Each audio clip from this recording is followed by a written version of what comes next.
আমার আজকের রেসিপি অনবদ্য স্বাদের চিকেন কারি।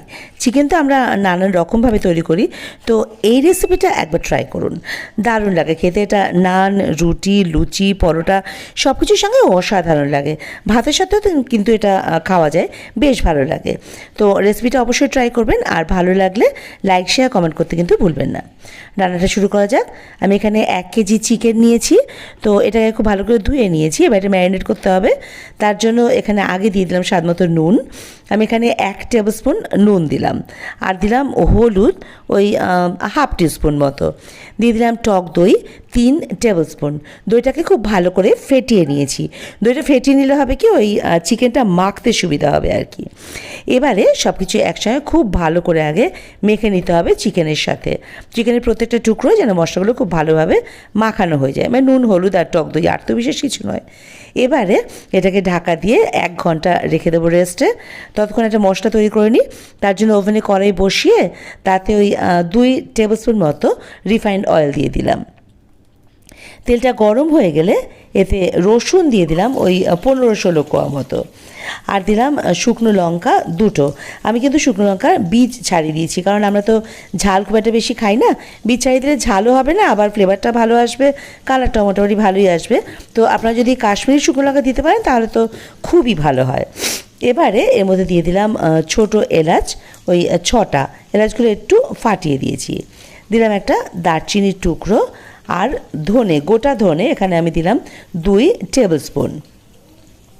গোটা মৌরি এটা দিয়েছি আমি 1 টেবিল স্পুন, আর ওই গোলমরিচ দিলাম 1 টিস্পুন। এবারে সব কিছু একসঙ্গে আগে একটু ভালো করে ভাজা ভাজা করে নেব। এবারে ভালোভাবে ভাজা হয়ে গেলে এর মধ্যে দিয়ে দেবো আমি আদা বাটা 1 টেবিল স্পুন।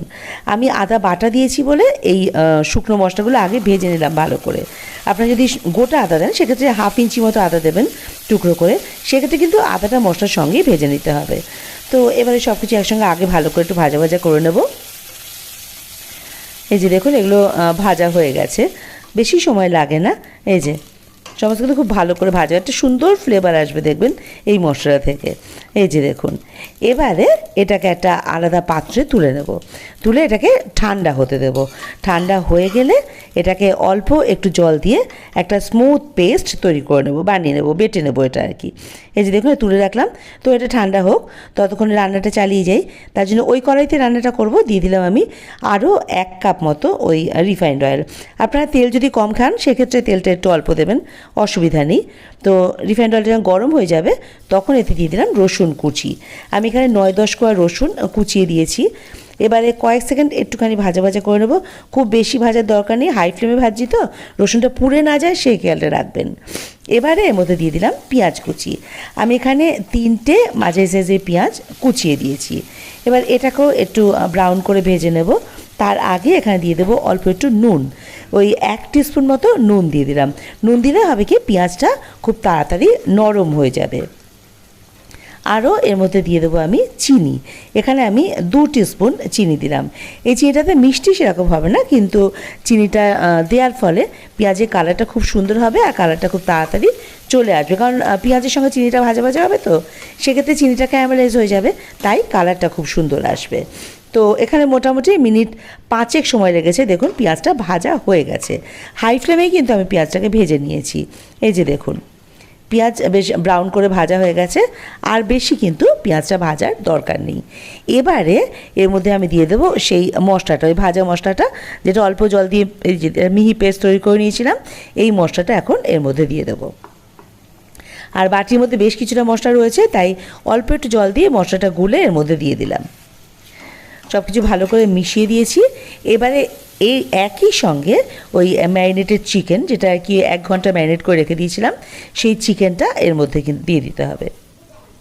এবারে হাই ফ্লেমে সব কিছু একসঙ্গে আগে খুব ভালো করে মিশিয়ে নেব। এবারে এর মধ্যে দিয়ে দেবো রঙের জন্য অল্প একটু কাশ্মীরি লঙ্কার গুঁড়ো। এখানে আমি 1/2 টেবিল স্পুন মতো কাশ্মীরি লঙ্কার গুঁড়ো দিলাম, এতে কালারটা ভীষণ সুন্দর আসবে। এবারে সব কিছু একসঙ্গে আবারও খুব ভালো করে একটু আগে ভাজা ভাজা করে নিয়ে তারপরে ফ্লেমটাকে মিডিয়ামে করে ঢাকা দিয়ে রাখবো মিনিট 5। এটা ঢাকা দেওয়া থাক। মিনিট 5 পর ঢাকাটা খুলে নেব। এই যে দেখুন মশলাগুলো খুব ভালোভাবে চিকেনের সঙ্গে ভাজা ভাজা হয়ে গেছে, আর চিকেন কিন্তু প্রচুর পরিমাণে তেলও ছেড়ে দিয়েছে।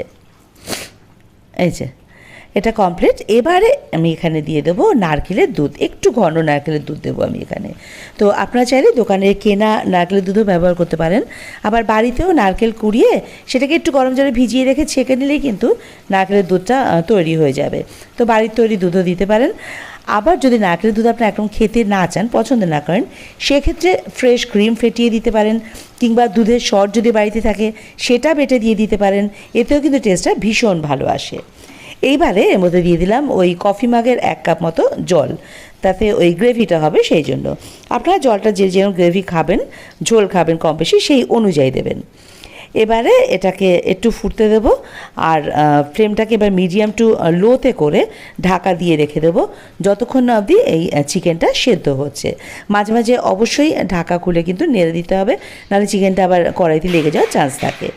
এই যে দেখুন মিনিট 15 পরে আমি ঢাকাটা খুলে নিলাম, চিকেনটা সেদ্ধ হয়ে গেছে দেখেই বুঝতে পারছেন, কারণ হাড় থেকে মাংসটা হালকা করে একটু খুলে বেরিয়ে আসছে। তো চিকেন রেডি, ওটা ফুটতে থাক। এদিকে আমি ততক্ষণ আরেকটা কড়াইতে 1 টেবিল স্পুন তেল নিয়ে তাতে ওই সাদা তেল দিয়ে 2টো শুকনো লঙ্কা দিয়ে দিলাম। এবার শুকনো লঙ্কাটা ওই তেলের মধ্যে একটুখানি ভালো করে ভেজে নেব, এতে ফ্লেভারটা কিন্তু ভীষণ সুন্দর আসবে। এই যে দেখুন এটা ভাজা হয়ে গেছে।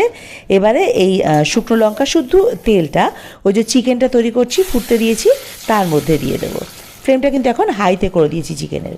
দিয়ে দিলাম ওপর থেকে ধনেপাতা কুচি বেশ খানিকটা পরিমাণে, এতে কিন্তু ফ্লেভারটা ভীষণ সুন্দর আসবে। এবারে সব কিছু একসঙ্গে খুব ভালো করে আগে মিশিয়ে নেব। এবার ফ্লেমটাকে অফ করে ঢাকা দিয়ে স্ট্যান্ডিং টাইমে রেখে দেবো ওই মিনিট 3, যাতে পুরো ফ্লেভারটা খুব সুন্দরভাবে চিকেনের মধ্যে চলে যায়। মিনিটের পর ঢাকাটা খুলে দিলাম, দেখুন রেডি আমাদের চিকেন কারি। অপূর্ব লাগে এটা খেতে। আপনারা অবশ্যই বাড়িতে এই চিকেন কারিটা এভাবে একবার তৈরি করে খেয়ে দেখবেন, আর আপনাদের কেমন লাগলো আমাকে কিন্তু কমেন্ট বক্সে জানাতে ভুলবেন না। আর যারা আমার চ্যানেলে নতুন তাদের কাছে অনুরোধ, আমার রেসিপিটা ভালো লাগলে অবশ্যই আমার চ্যানেলটা সাবস্ক্রাইব করে আমার পাশে থাকুন, আর বেল আইকনটা ক্লিক করে দেবেন ফার্দার নোটিফিকেশনের জন্য।